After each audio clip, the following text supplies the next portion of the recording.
Bonjour et bienvenue sur French with Jeanne, un podcast en français pour les étudiants et étudiantes de français. Alors j'aurais bien aimé faire 2 épisodes de podcast en octobre, comme ce que j'avais prévu, mais j'ai été bien occupée.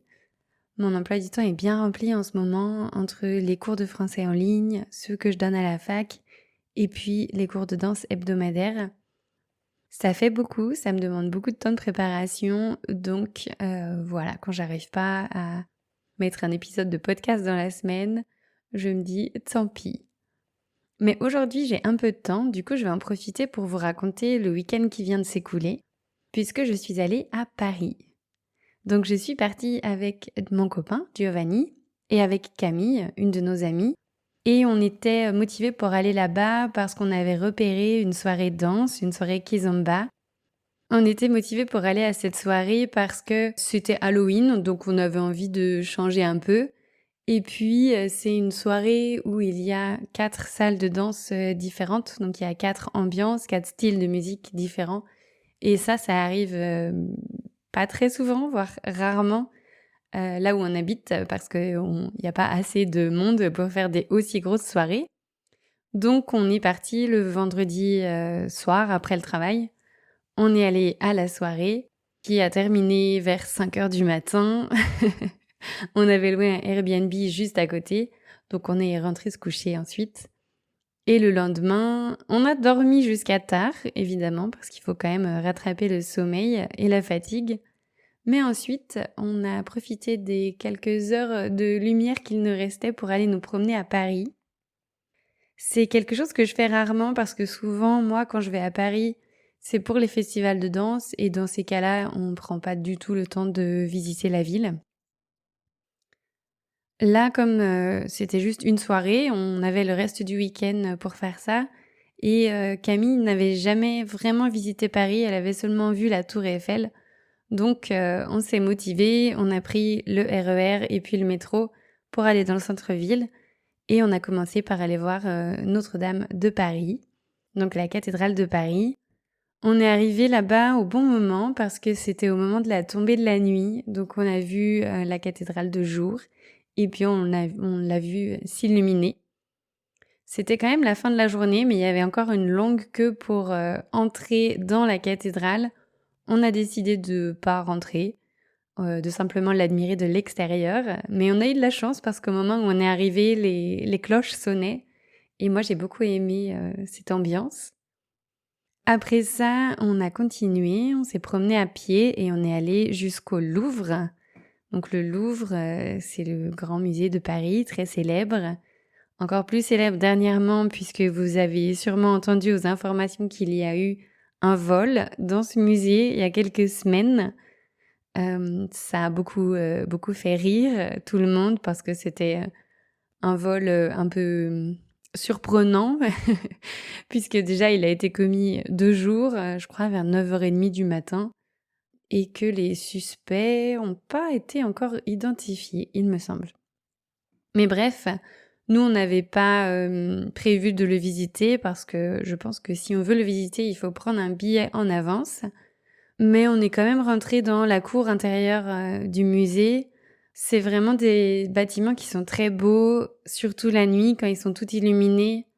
Et puis là, j'ai ressenti vraiment un calme, c'était un apaisement, parce qu'on est arrivé, on marchait à côté de la route, et puis on est entré dans cette grande cour, et là, plus un bruit. Donc, comme c'était la fin de la journée, il n'y avait pas beaucoup de touristes non plus, et j'ai beaucoup aimé cette ambiance-là. Et ensuite, on s'est dirigé vers les fameuses pyramides du Louvre, qui étaient elles aussi éclairées. C'était super joli. Il y avait notamment un musicien qui jouait du violon et il s'était installé sous comme un petit arche et du coup ça résonnait, la musique qu'elle jouait résonnait. Donc ça prenait bien l'espace et ça créait une atmosphère vraiment particulière. Moi, j'ai pas l'habitude d'écouter de la musique classique, mais quand c'est comme ça, dans la rue, que tout le monde s'arrête pour écouter, je trouve qu'il y a quelque chose de magique. Donc c'était une promenade vraiment très sympa et J'ai pas vraiment une bonne image de Paris, moi personnellement, mais cette petite promenade nocturne m'a un peu réconciliée avec la ville. Après ça, il commençait à faire froid, donc on a décidé d'aller prendre un verre dans un bar. Et on était à ce moment-là pas très loin du quartier Châtelet. C'est un quartier très vivant, très jeune, très dynamique. Et comme c'était samedi soir, il y avait beaucoup de monde dans les rues. On pouvait voir que chaque bar avait sa propre ambiance. Donc on en a choisi un qui nous donnait plus envie que les autres. Et puis on a pris des cocktails là-bas. C'était un peu jour de fête pour nous parce que c'est pas souvent qu'on va à Paris et qu'on fait ça.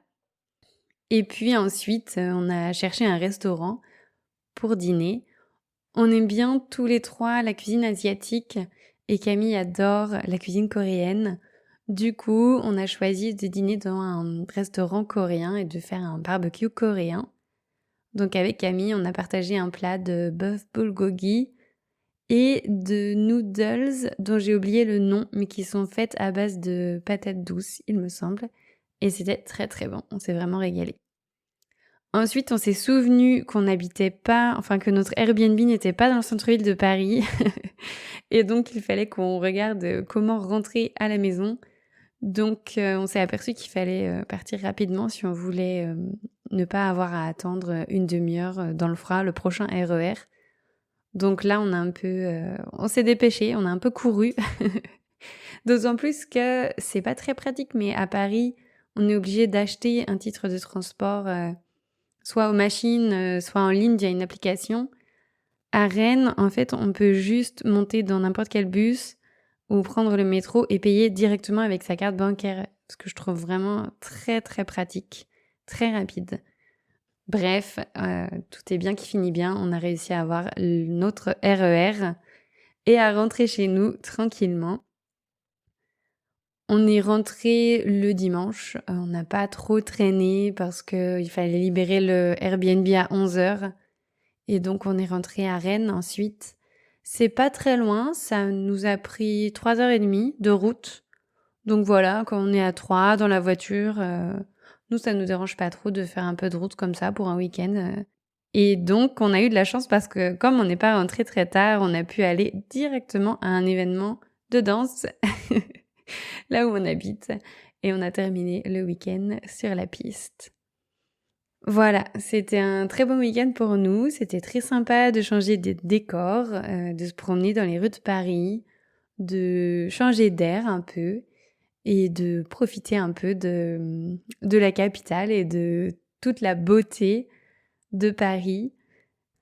J'espère que vous allez bien. Merci d'avoir écouté cet épisode et je vous dis à très bientôt.